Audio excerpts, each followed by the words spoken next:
ये हो गया P और ये हो गया B और ये हो गया H। अब सबसे पहले जानना है कि त्रिकोणमितीय अनुपात क्या होता है।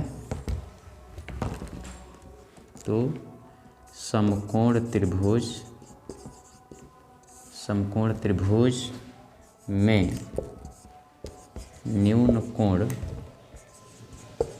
समकोण त्रिभुज में न्यून कोण के संगत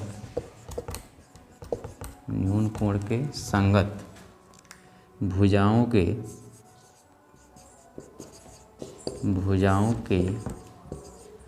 अनुपात को त्रिकोणमितीय अनुपात कहा जाता है।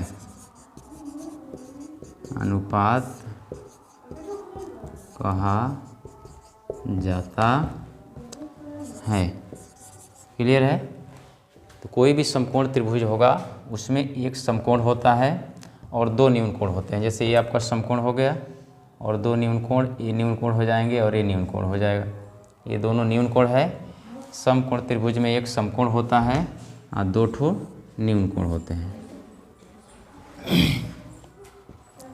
तो त्रिकोणमितीय अनुपात में आपका हो गया कि समकोण त्रिभुज में न्यून कोण के संगत भुजाओं के अनुपात को त्रिकोणमितीय अनुपात कहा जाता है। यानी कोई कोण लिया जाएगा, उसके साथ दो भुजाएं ली जाती है और उसका अनुपात लिया जाता है। यानी उस कोण के साथ हम भुजाओं का जो अनुपात लिया जाता है उसी को हम बोलते हैं त्रिकोणमितीय अनुपात। त्रिकोणमितीय अनुपात जो है मुख्य रूप से तीन होते हैं। त्रिकोणमितीय अनुपात मुख्य रूप से तीन होते हैं। पहला है साइन थीटा, दूसरा है कॉस थीटा और तीसरा होता है tan theta. Sine theta, cos theta और टेन थीटा। अब इसमें जो साइन थीटा होता है ये लंब और कर्ण के अनुपात को बतलाता है। लंब बटे हो गया कर्ण, लंब और कर्ण के अनुपात को बतलाता है, यानी P/H। और कॉस थीटा जो होता है ये आधार और कर्ण के अनुपात को बतलाता है, आधार बटे कर्ण, यानी B/H। और ये जो टेन थीटा होता है ये लंब और आधार के अनुपात को बतलाता है, यानी लंब बटे आधार, यानी P/B। इसको नोट किया जाए।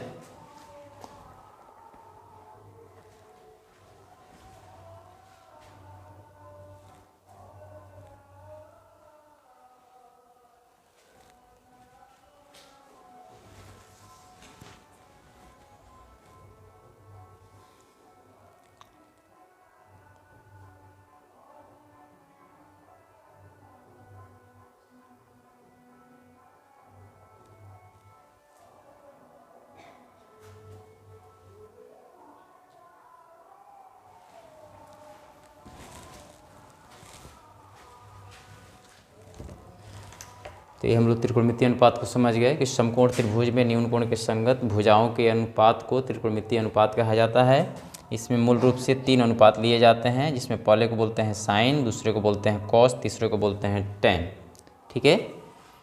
साइन थीटा इक्वल टू लंब बटे कर्ण यानी P/H, cos theta equal to आधार बटे कर्ण यानी B/H, और टेन थीटा इक्वल टू होता है लंब बटे आधार मतलब P/B।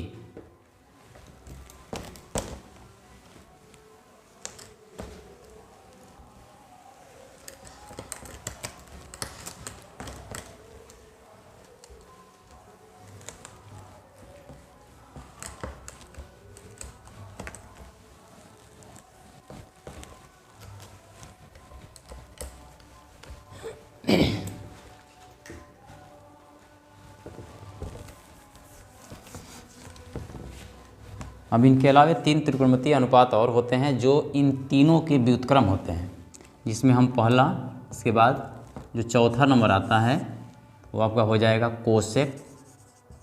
कोसेक थीटा, उसके बाद आता है सेक थीटा, उसके बाद आता है कॉट थीटा, ये जो कोसेक थीटा होता है ये साइन का उल्टा होता है, यानी कर्ण बटे लंब हो जाएगा आपका, यानी h बटे p हो जाएगा। ये सेक जो होता है ये कॉस थीटा का उल्टा होता है, यानी हो जाएगा कर्ण बटे लंब, यानी इसको कर्ण बटे आधार, कर्ण बटे आधार, इसको लिखेंगे h बटे b। और कॉट थीटा जो होता है ये टेन थीटा का उल्टा होता है, यानी व्युत्क्रम होता है, इसको लिखेंगे आधार बटे लंब, यानी आपका हो जाएगा ये b/p।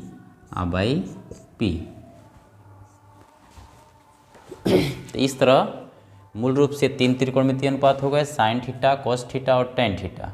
और इन तीनों के व्युत्क्रम जो हो गए, इससे साइन का हो गया कोसेक थीटा यानी कर्ण बटे लंब हो गया h बटे p, कॉस का व्युत्क्रम हो गया सेक थीटा यानी कर्ण बटे आधार यानी h बटे b, और कॉट थीटा का व्युत्क्रम हो गया आधार बटे लंब यानी b बटे p।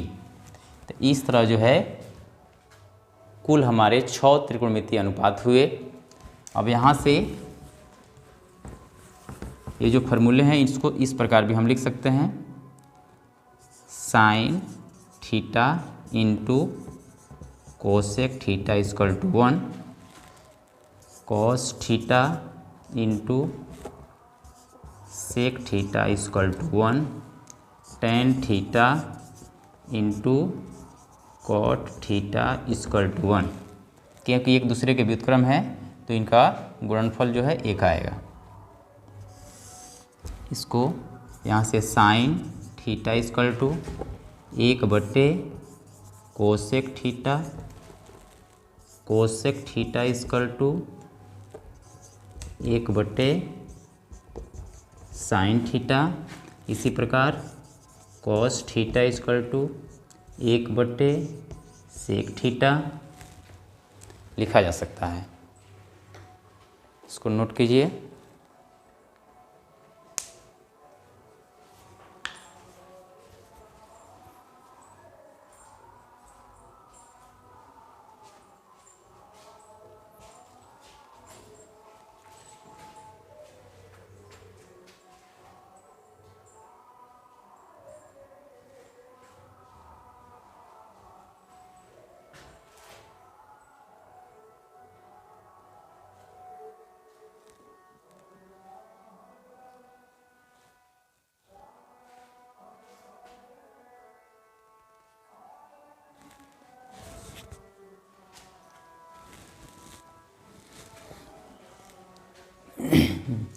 चलिए इसको मिटाते हैं।